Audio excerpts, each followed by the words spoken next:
Selamat datang di Deep Dive kita kali ini. Halo. Hari ini kita bakal gali lebih dalam nih materi Anda soal cara bikin judul sama pendahuluan penelitian yang efektif. Betul. Kita ambil contoh dari teknik mesin ya, tapi misinya ini universal sebenarnya. Iya, prinsipnya bisa dipakai di mana aja. Kita mau ekstrak intisarinya. Prinsip kunci yang bisa bantu Anda semua paham atau malah bikin argumen yang kuat, yang jelas, nggak peduli bidangnya apa. Sip. Mulai dari mana kita? Oke, kita mulai dari yang paling depan. Judul. Sumber Anda bilang ini kayak wajah penelitian. Wajah. Kesan pertama kan? Penting banget berarti ya? Penting sekali. Tapi bukan cuma buat pembaca loh. Yang menarik itu, proses bikin judul yang bagus, singkat, jelas, spesifik, itu sebenarnya maksa penelitinya juga buat jelasin fokusnya. Oh gitu ya? Jadi semacam filter internal juga? Iya, betul. Kalau susah bikin judul ringkas, mungkin idenya belum matang banget gitu. Menarik, menarik. Sumber Anda kasih contoh judul nih. Analisis pengaruh variasi kecepatan putar terhadap efisiensi turbin Pelton Mini. Agak teknis ya? Sedikit, tapi coba kita pecah ya. Boleh, boleh. Judul ini efektif karena langsung sebut 3 hal penting.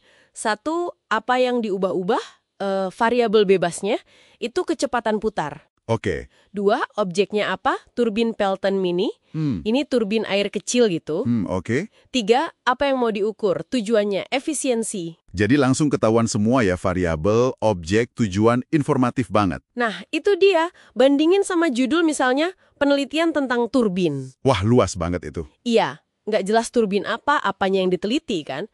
Sumber juga ingetin, jangan kepanjangan judulnya atau terlalu heboh tapi isinya nggak nyambung. Jadi kejelasan sama kekhususan di judul itu langsung nentuin ekspektasi ya, sama batasan juga. Persis.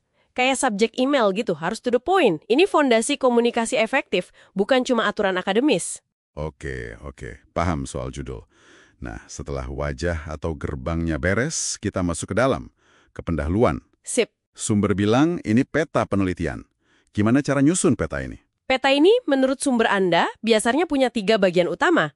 Latar belakang, terus rumusan masalah, sama tujuan penelitian. 3 ya, latar belakang, rumusan masalah, tujuan. Betul, tapi yang penting bukan cuma komponennya, tapi alur logikanya. Gimana nyambungnya satu sama lain. Alur logisnya gimana tuh? Ini kayak struktur persuasi dasar sih sebenarnya. Pertama, tunjukin relevansinya. Kenapa ini penting? Itu di latar belakang. Oke. Terus, identifikasi masalah spesifik yang mau Anda selesaikan. Itu rumusan masalah. Lalu, nyatakan apa yang akan Anda lakukan. Itu tujuan. Nanti, baru tunjukkan hasilnya atau manfaatnya.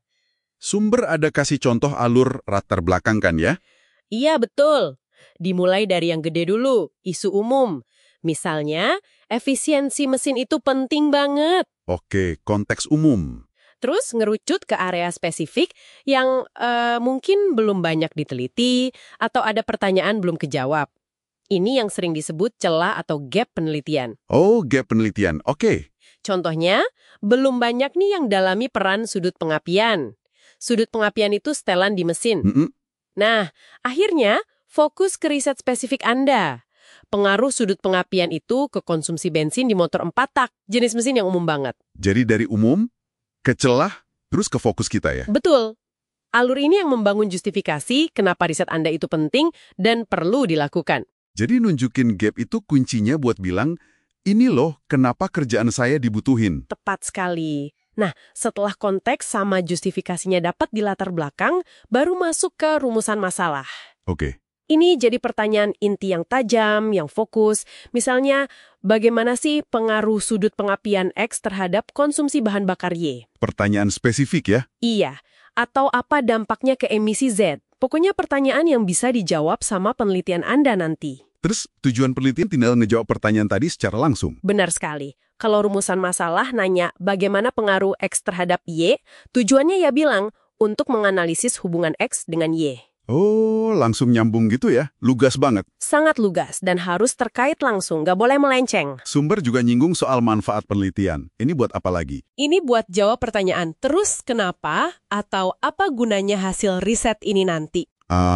Oke. So what-nya ya? Betul, ini menegaskan nilai penelitian Anda. Bisa nilai akademis, misalnya nambah ilmu pengetahuan baru.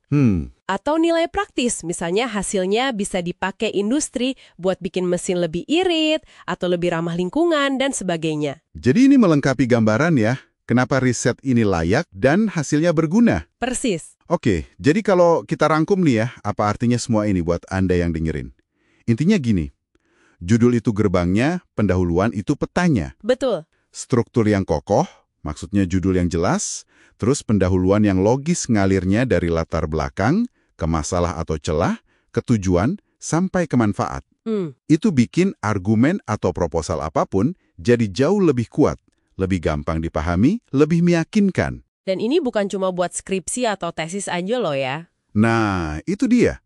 Ini kerangka berpikir yang berguna banget di banyak situasi lain. Iya, ini mungkin jadi bahan renungan juga ya buat Anda. Gimana tuh? Coba pikirin deh, gimana kalau Anda coba terapkan pola pikir judul dan pendahuluan ini secara sadar? Maksudnya? Maksudnya, coba tentukan fokus setajam Anda bikin judul. Terus, petakan alasannya, tujuannya, dan kenapa ini pentingnya sejelas struktur pendahuluan tadi. Oh, diaplikasikan ke hal lain ya? Ya. Kayak proyek kerjaan? Bisa proyek kerjaan, bisa pas nyusun presentasi, atau bahkan pas komunikasiin ide penting aja dalam obrolan sehari-hari. Menarik. Gimana kira-kira? Langkah itu bisa ningkatin kejelasan sama dampak dari apa yang Anda sampaikan. Itu pertanyaan buat direnungkan.